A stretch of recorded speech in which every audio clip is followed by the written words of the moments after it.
Well, when you eat animal-based foods, it makes your blood more like molasses. It's thicker. And so your heart has to push harder.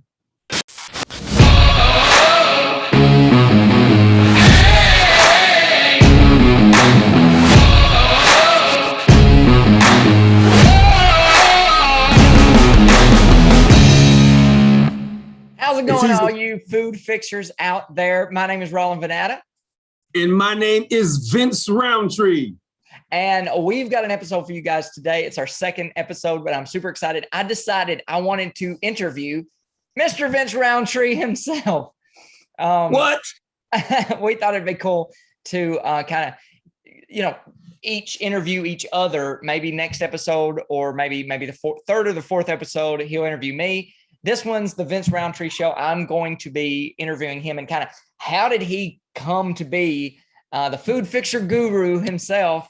How did he come to this? And also, his journey is really connected to like high blood pressure and high cholesterol specifically. And so I thought that I would kind of talk to him a little bit about that. And maybe some of you out there struggling with some cholesterol, some high blood pressure, or maybe it runs in your family like it did for him. And I think that you're going to be really, really, really, really, really excited about the information that you're going to kind of discover on this episode. So, Mr. Vince Roundtree, thank you for letting me interview you. It's my pleasure, my brother. Let's rock and roll. All right, cool. So let me ask you this. So your background is a chemical engineer, correct? That's right. Okay, so like how in the world does the chemical engineer become just this person that this person that like helps people completely change their life with food, right? Like what was your big moment that happened to you? What happened to you? Because this was how long ago? Yeah, 2011. Okay. In June of 2011, I went in for a regular physical, and my doctor told me that I had high blood pressure and high cholesterol. Hey, hold on just a second. You said 2011? Yeah. So that was the year I started the restaurant. Isn't that hilarious? Like, that's so hilarious. That's literally the year we started. So what time period was that of that year, did you say? So I went to that doctor's appointment. That physical was in June. That's cool. And so the blood pressure wasn't high enough to need pills, but the cholesterol was. And the thought of taking a pill every day for the rest of my life just didn't feel right. It felt like there's got to be a better way. Like there's no way I was born to have to take a pill every day. And I was really scared because I had seen my grandmother have high blood pressure, high cholesterol. She went on pills, and then she died of a heart attack. And then I'd seen my favorite uncle, my Uncle Peg, high blood pressure, high cholesterol. He went on pills. He died of a heart attack. Now I'm sitting in front of the doctor. He's like, Vince, you got high blood pressure. You got high cholesterol. You need to go on pills. And I'm like, I bet I'm going to get a heart attack, right? So, how old were you at this time? 47. I think it was before my 48th birthday. Yeah, I was 47 because this was in June. I turned 48 in September after that. So I was 47. Yeah. I was 47. And so I asked my doctor, I said, well, if I get on these pills, how long I got to take it? He's like, I'm thinking, well, when do you get better? He's like, every day. I said, for how long? Rest of your life. There's got to be something better than that. So every day, so you never get better. You just got to take this pill every day. And that just, it didn't set well with me. So I asked him, what can I do differently other than take the pill? And Doc said, it runs in your family. And he was right about that. And he said, so there's nothing you can do. And I couldn't believe that. I said, okay, all right, that's fine. And in my mind, I said, that means you don't know, but there's got to be a better way. I just couldn't accept the fact that was it. So let me ask you a question. What do you think was different about, I mean, there's so many people out there that's told that same story. I mean, I don't know how many people I've talked to that says, well, it just runs in my family. Whether we're talking about diabetes, whether we're talking about high blood pressure, cholesterol, heart disease, erectile dysfunction, whatever, people say, well, it just runs in my family. And that's like their go-to, right? Yeah. What do you think? What do you think enabled you to be thinking that there has to be something else? Like what do you think did that? I don't know, Roland. I don't know. It was a feeling. Yeah. I believed that there was probably something that I could do to eat differently. I didn't know what. And so when I started this journey, I was completely agnostic, and I wanted to go to where the data led me. I looked at low carb, I looked at high carb, I looked at South Beach, I looked at everything. I looked at blood type, I looked at everything that I could get my hands on. And I was looking for data science. I didn't want. I mean, as a chemical engineer, that's kind of the way you were trained, right? Yeah. Like you were telling me the other day about in college, you were just like the amount of math and calculus and all that horrible stuff that you told me about. we took, I mean, 4 or 5 semesters of calculus in college and 6 semesters of chemistry and chemical engineering. You're a data guy. You're a data guy. You like to look at data. I like numbers, and I like facts. Like, I don't want to just see the fluff, because anybody can write anything. You can make up, anybody can write a story, but I wanted to see some evidence that would back it up, And so I started looking and, doing searches I could on in Google. How do you lower cholesterol? And then cholesterol is important because of heart disease. So I put how to lower blood pressure, how to lower cholesterol. And then I was like, well, cholesterol is important because of heart attacks. So then I put how to prevent heart attacks. And I came up and I found Esselstyn. And you're talking about Dr. Caldwell Esselstyn, right? Yeah. And so I found a lecture where he starts off his lecture. He starts off a lot of his lectures. I don't know if he still does this or not. But for many, many, many years, and maybe even still today, he started his lectures by saying, coronary artery disease is nothing but a toothless paper tiger that need never exist. If it does exist, it need never progress, for it is a food-borne illness. And that was the introduction. And I literally stopped the YouTube and moved scrub bar to the beginning and listened to it again. Coronary artery disease is nothing but a toothless paper tiger that need never exist. If it does exist, it need never progress. It's a food-borne illness. I'm sitting on the edge of my seat. I'm like, that's what I've been looking for. And I listened to him at his lecture, and he went on and talked about this primary research where he put people on plant-based nutrition and he shared data. And then he put, I did a search and looked for the actual paper that he published. And I'm like, look at this, published in Scientific Journal. This is it. And so August 5th, 2011, I went all in. I said, I don't know what I'm gonna eat, but I know what I'm not eating. I'm not eating bacon. I'm not eating eggs. I'm not eating meat. I'm not eating fish, dairy. And I really don't know what to eat, but I'm not eating these things. And I'm not going to make any exceptions, because if you make an exception, now you've destroyed your data. So just try 100%, just go 100%. And then, because what would happen if I just had a hamburger every now and then you really wouldn't know what would happen if you go 100%. So you ran an experiment on yourself. Exactly right. I mean, you literally set yourself up as a single sample size to test that which Esselstyn was talking about. N of one, yes, N of one, me, and I wanted to see what's going to happen. So August 5th, 2011 was the last time that I had meat, cheese, fish, dairy, eggs, and I just started. And in September, I went in to get more blood work because I told my doctor, I was like, I'm not going to take these pills. I said, let me see what I can find.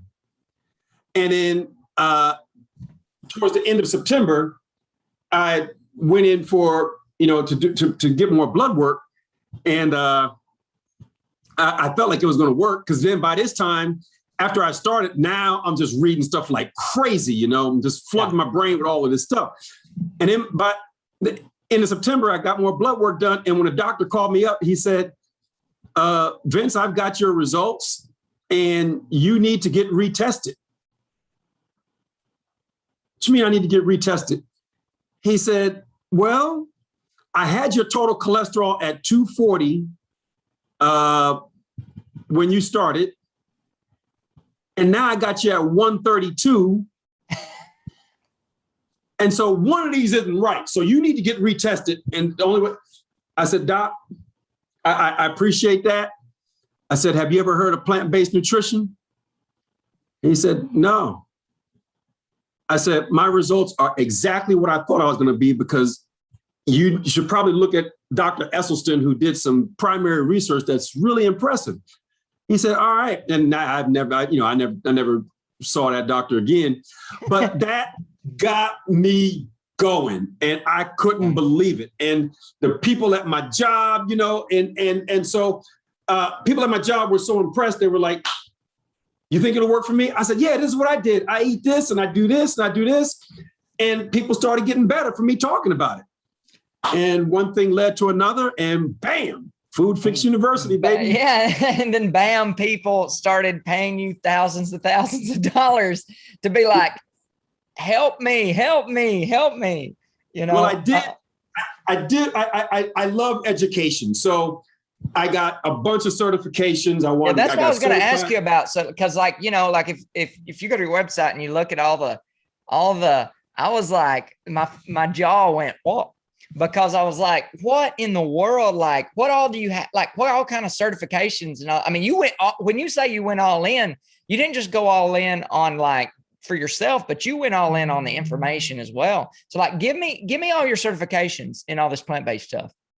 So I'm really a nerd for information. I love taking in as much information as I can and getting certifications. I think the first certification I got was Cornell. Was the Cornell plant-based nutrition certification. Now that was founded by. Was that founded? That was T. Colin Campbell, correct? Yeah, that's what I thought. PhD, yeah. Yep, for the China who wrote the China study. Who wrote the China study? Yeah, and Whole and I think he's got another one out now. Something. Yeah. Exactly. That was my first certification. Then I got I became a PCRM Food for Life, a certified instructor. Now that's Neil Barnard's group, right? That he founded. Yep. Okay, Dr. Neil Barnard. All right, cool. Yep. And then Esselstyn has a certification program through the Cleveland Clinic on coronary artery disease reversal. And so I went through and I got that, and that was fun. I mean, that was my mentor, who I got to meet him a few times. He's a really cool guy. That's awesome. And then I wanted to learn health coaching, right? And health coaching is about behavior change. So I have a master's degree in business from Emory University. So Emory had a health coach training program. I went through that. And then I had some sessions, and then I became a national board certified health and wellness coach. And that's all about behavior change. So I get all of this just so I can help people, because what we know today is that plant-based nutrition has tremendous power. Oh my God. And unfortunately, doctors don't know about nutrition. It's the saddest thing ever, because through the Global Burden of Disease health study, we know that the number one activity that causes death is your diet. The number one cause of disability is diet. So you would think the number one thing that doctors get trained on is diet. right? You would think. Wrong. You would think that. I know. It's like, Wrong. just wait. For anybody that's watching this podcast right now, listen to what he's about to say next, because it's going to blow your mind, right? I think it's the American Journal of Medicine, right? That published what you're probably about to going to say. I don't know if you're going to go that direction, but I would love to hear you talk about that. Yeah. So that American Journal of Medicine just specifically says that nutrition is the number one cause of death and disability, and doctors do not get trained on nutrition. Think about that. I think the way it worded, it was like there's a severe deficiency at all levels of medical training. You got it better than me. Oh my gosh. I talk about it on the masterclass all the time. So I'm like, every time I do a masterclass, I quote that. It's horrible. It's horrible. We know that the number one cause of death, you would think smoking is the activity that's the number one cause of death, but that's number two. Your diet is number one.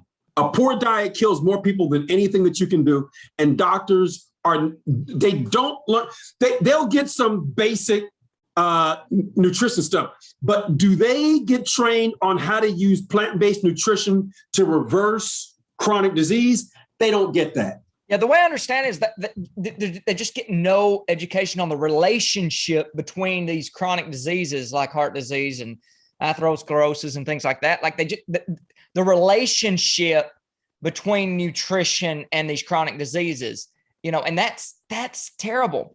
And I want to rewind for just a second, because you mentioned something. I want to ask you some questions about this. So I don't know, we may have talked about this, privately some, but I'm curious as to what you would say about this, because you mentioned about health coaching be about behavior change. And I think there's a lot of people out there, and I think most people out there actually believe that they just need to know more facts about nutrition in general, or they just need to know, what is your experience when it comes, because you mentioned behavior change. It's about behavior change. It's about behavior change, because most people believe like, and we've seen this with our students. Oh, if they just get enough recipes, it'll solve their problems. And is that true? Well, for a very small percentage of the people. Yeah. That was the path that I took, but I realized that I'm not like most people. Most you people, had to learn that. See, you're that science nerdy mathematician guy, and like your brain functions differently. So let me ask you a question, because you had talked about it before. You said that you would, for a long time, because to fast forward, you said for a long time you struggled as a health coach and stuff. What some of those struggles and stuff. Kind of take us through that journey of like, okay, now you're all hyped up in the chemical engineering thing, and you're telling all your people around you and stuff. And then all of a sudden, and we'll circle back around to the behavior change thing. But like, all these around you, like, where'd the bridge happen? What happened that brought you from being this chemical engineer that just told some friends and family and coworkers about the plant-based diet to, Food Fix University, Vince Roundtree, how did that happen? Well, I was working for a multi-billion-dollar paper manufacturer, and I was working in marketing, and I had a really good position, pretty high paying position. And we got a new president for my division. And then he brought in a new VP of marketing, and the new VP of marketing, let's just say he saw my job differently than I saw it. And so we, decided it'd be best if I move on, because what he wanted that job to do was not ideal for my skill set. Mm-hmm. So I left, and I started looking for work in other corporate America type jobs, and I'm flying cross country, going on interviews. And I can't tell you why, but in my heart, I felt like I've got this knowledge on how to prevent and reverse heart disease. I got this knowledge on how to prevent and reverse diabetes. I know how to lower blood pressure. I know how to lower cholesterol. There's got to be a way to make money with that. I don't know how. I don't know what to do. I don't have a business plan. I had some money saved up, thank God. But I was tired of going on these interviews because my heart wasn't into it. Because when you work for corporate America and you're making six-figure salary and bonuses and stock options, you're getting all this, but they own you. They own you. You have to support their agenda, and that's it's just not fun. It's just not fun. I mean, it can be. I mean, you could certainly work with good people. I mean, I work with some really cool people, but you're fulfilling somebody else's agenda, and I wanted to help people, and so I felt like if I just stay on this track, I can make money, but I want to make a difference. Like, I want to make a difference. Like, how must it feel to help somebody, like our last episode with Jim? Yes. And so I knew I had the ability to do that, but I didn't know how to make money. So yeah, I certainly struggled a while, but went to a bunch of business and marketing stuff, and that's how you and I met. I was trying to learn how to make money with this thing, and so that's how I ended up going from corporate America, engineer, MBA, to entrepreneur and co-founder of Food Fix University. Yeah. So gosh, it's so fun talking to you, Vince.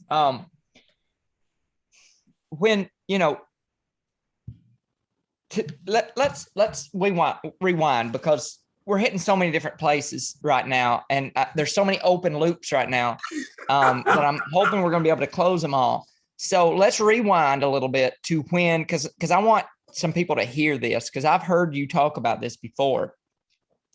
And, because a lot of people's like, okay, I'm convinced, I believe it, I've seen the data, and this will tie back into behavior change, because, there's probably a lot of people listening to this podcast or will in the future. It's going to be like, okay, I believe it. Maybe they've seen Forks Over Knives, or they've watched the same Esselstyn YouTube video and it got them started. Maybe they looked up the scientific medical journals, the Lancet, and all these things with Dean Ornish's studies and all these different things, Dr. Michael Greger's stuff, like, things that are just like as irrefutable as possible. Right. And so my question for you is, you have told me a lot about like what made you believe that there's no way you could not, there's no way you could not do this plant-based thing based on some things that you talked about. Cause I'm a father and I know that you are as well. And there were some things you said you could not die. You was not going to allow yourself to die with a heart attack. Can you kind of, can we scratch the surface there a little bit? Well, so I had mentioned this was in 2011, and in 2011, my daughter graduated from high school, and I knew, so my daughter's mom and I are divorced, and so I'm provided for her financially. I knew that I had to be there to help her to pay for her college. And more importantly than that, she and I are really, really close. And I knew that she needs me. About how old was she at this time? So she was a senior. She was a senior in high school. In high school. And so she needed her father in her life at that time. she and I are really, really close. And I knew that if I were not there for her, her life would change dramatically and more than likely for the worse. And so I had to stay healthy. I had to stay healthy. And so I'm looking at this high blood pressure, high cholesterol, and what happened to my grandmother, what happened to my Uncle Peg. And the combination of seeing what happened in my family and having a doctor say, well, you got to take this pill every day the rest of your life. And I saw what happened. I just felt like, well, what causes the high doggone cholesterol? Yeah, because I mean, you had seen, because I mean, if I think I've heard you say this before, your Uncle Peg and your grandmother both went on pills, but they still died of a heart attack. Exactly. So the pills don't prevent that. Yeah. They don't prevent. And that's what's so sad, because so many people think that, oh, it's under control now, I'm good. Exactly. And that's a false belief, because the thing that is so frustrating is that doctors are trained to prescribe medicine. That is their training.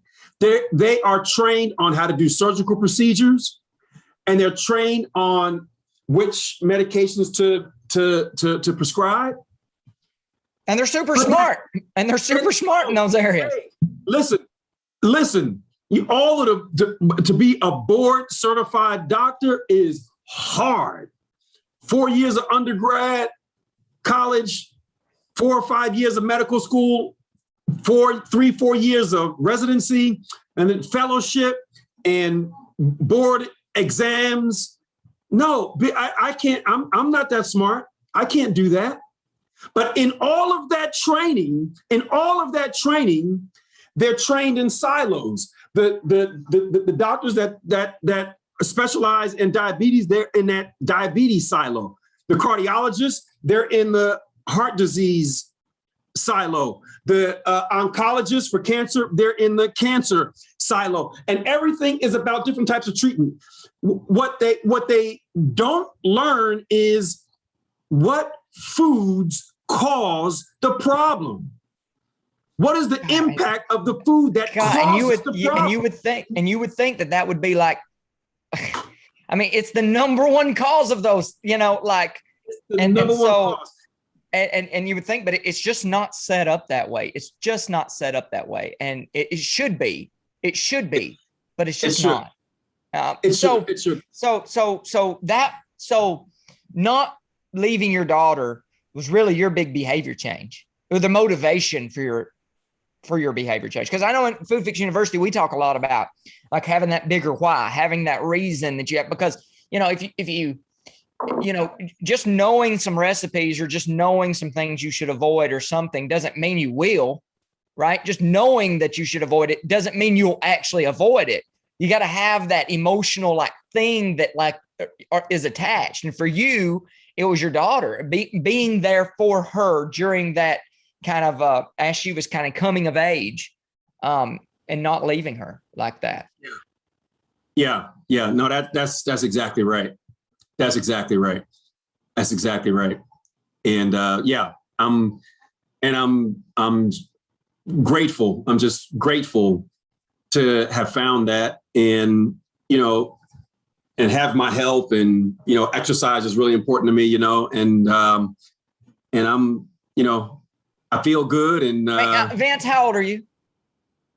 I'm 58, and let's see, today's the 24th. Next month, I'm 1 month away from being 59. Oh my God. Hey, y'all, yeah. Does Vince not look incredible? Maybe next episode or some episode, I'll have him show his abs to you. You can go to his website or something to see it.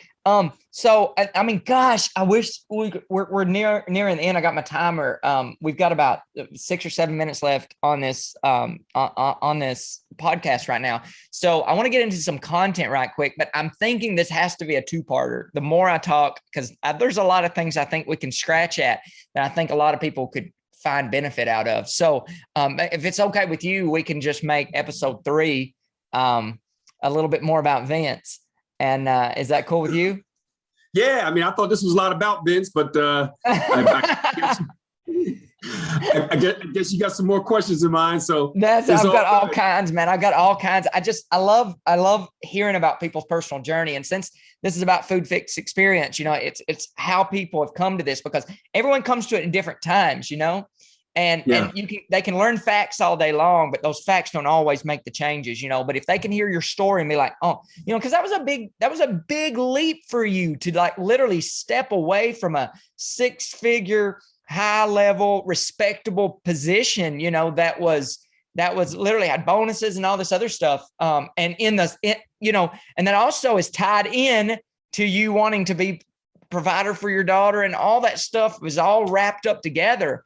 But you just saw the data as being so clear that you could help so many people. And I know there's so many people that's going to be listening to this podcast. Like, I have no doubt that there's going to be thousands and thousands of people listening to this podcast over the course of its lifetime. And if they can, like, if I can ask you the questions that makes them soul search themselves to change their own life, then this podcast did what it's supposed to do. You know what I'm saying? Yeah. So let me ask you this. We just got a few minutes left. So cholesterol, moving into the kind of a little bit more content.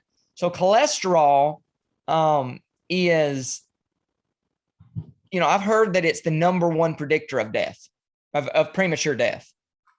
And either high blood pressure or high cholesterol is the number one predictor of premature death. And you had both, right? Yeah. Well, high blood pressure is a silent killer, right? And I would say, high blood pressure is a silent killer. And I would say they're both kind of the silent killer, and I say that because both of them, high blood pressure is the number one risk factor for heart disease. It's number one risk factor for stroke. Hey, let's talk about heart disease for a second, because people hear that word heart disease and they hear about the word high blood pressure, and it seems like everybody over the age of 40 has high blood pressure, right? And so it becomes such a common occurrence that no one really understands what it actually even means, right? So if you don't mind, break down what high blood pressure means. Like, what's going on if someone that's listening to this podcast has high blood pressure? What's going on in their veins? What's going on in their arteries? So imagine kind of a garden hose with water going through the garden hose. And you know what it's like if you put your thumb on the end of the garden hose, you make that water shoot across the yard. What you've just done is you have made the opening smaller by putting your thumb on the end. And when you do that, instead of the water just trickling out, that water shoots way across. Well, what if your arteries, instead of being like this, what if they're like this? That's just kind of like putting your thumb on the end of the garden hose. Your heart has to work harder to make the blood flow. That's one cause. Number two, the viscosity of your blood. What is viscosity? Is resistance to flow. Imagine your blood is like water, or imagine your blood is like molasses in the wintertime. It's like when you pour molasses, it's thick as heck, versus if you pour water, it just runs right out. Well, when you eat animal-based foods, it makes your blood more like molasses. It's thicker. And so your heart has to push harder to get through. So you combine the higher viscosity going through, and so that putting your thumb over the end of the water hose, that's what atherosclerosis is. So that's like pouring molasses down a hose pipe and then putting your thumb on the end of it and expecting everything to go right. Exactly. A third cause is the flexibility of your arteries. The more flexible your arteries are, the lower your blood pressure. And the more saturated fat that you eat, the more your arteries get stiff. And saturated fat is found where? Where? All animal foods. All animal foods have saturated fat. And that includes that includes butter and dairy and eggs and fish and deer and turkey and free range chicken and grass-fed beef and fresh venison. I mean, fresh venison, man. I mean, this is fresh deer meat, Yeah, but animals have cholesterol. Animals have saturated fat. It's in their muscles. And so when you eat that, you get these side effects. So I mentioned the atherosclerosis, which makes the arteries smaller. That's one thing. I mentioned the viscosity, the molasses compared to the water. That second thing. I mentioned the flexibility of your arteries itself. That's a third thing. And then there's a fourth thing too, which is the volume of blood that is in your veins and arteries. Nah, nobody ever thinks about that. But you've got a certain amount of volume of blood. When you eat a high sodium diet, sodium attracts water. So when you eat a high sodium diet, the volume of, instead of having 8 pints of blood, now may have 10 pints of blood. Well, the more volume, there's more pressure in the system. So high blood pressure is a combination of those four things. So this is the reason why a lot of times people are told by their doctors to lower their salt intake. That's right. And the reason for that is because if that blood is going through, and blood is largely water. And so if it's going through your veins and then all of a sudden you drink a lot or you have something, because even like canned drinks have a lot of sodium a lot of times, chips have tons of sodium, and cheese. Oh my gosh, cheese has ridiculous amounts of sodium in it. And people don't think about that. I've heard, for years in the restaurant, people would say, yeah, I can't put any salt on that. But then they'd order like extra cheese. And I'm like, oh my gosh, like that is like not like I know I remember hearing Dr. Michael Clapper one time. It's like, no, actually, salt is actually okay to be on the kitchen table. Just don't put it in everything while you're cooking at first. Sprinkle a little bit so you can taste it, And so exactly. And think about the four things that I said, right? Think about those four different things I said. So if you just cut back on the salt, but you still got your thumb over the garden hose, you still got the arteries that don't flex, and you're still pumping molasses through your veins instead of water, you can have a no sodium diet and still have high blood pressure. And that is the number one risk factor for stroke, the number one risk factor for heart disease, and a bunch of other things, right? So you want to get your blood pressure under control.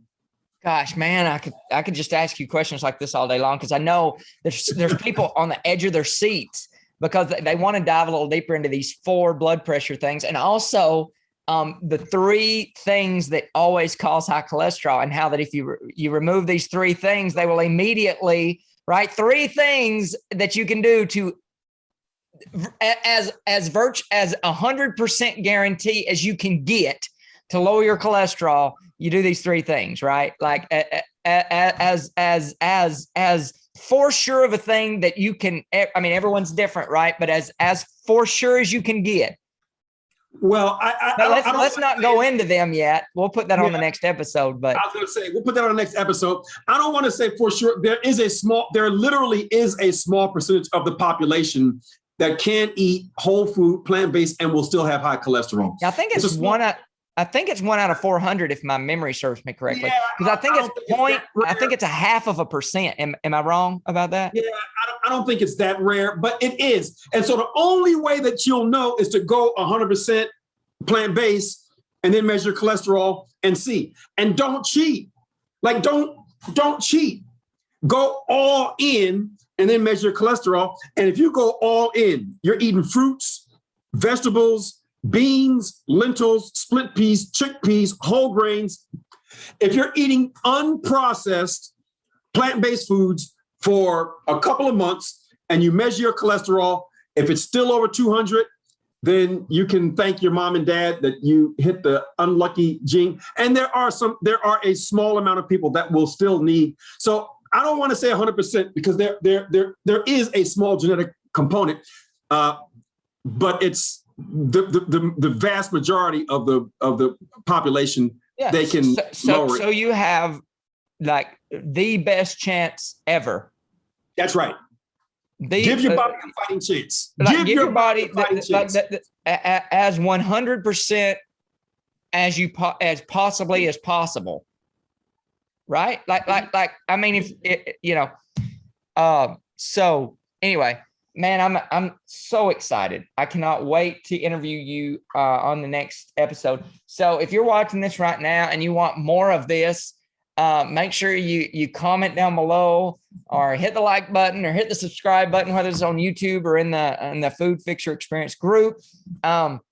Also, most Thursday evenings, we have a masterclass / workshop. Mr. Vince Roundtree's there. I'm there. I kind of take you through my journey, and we kind of show you the 3 big secrets that you kind of have to get in your head at moving towards this way of life.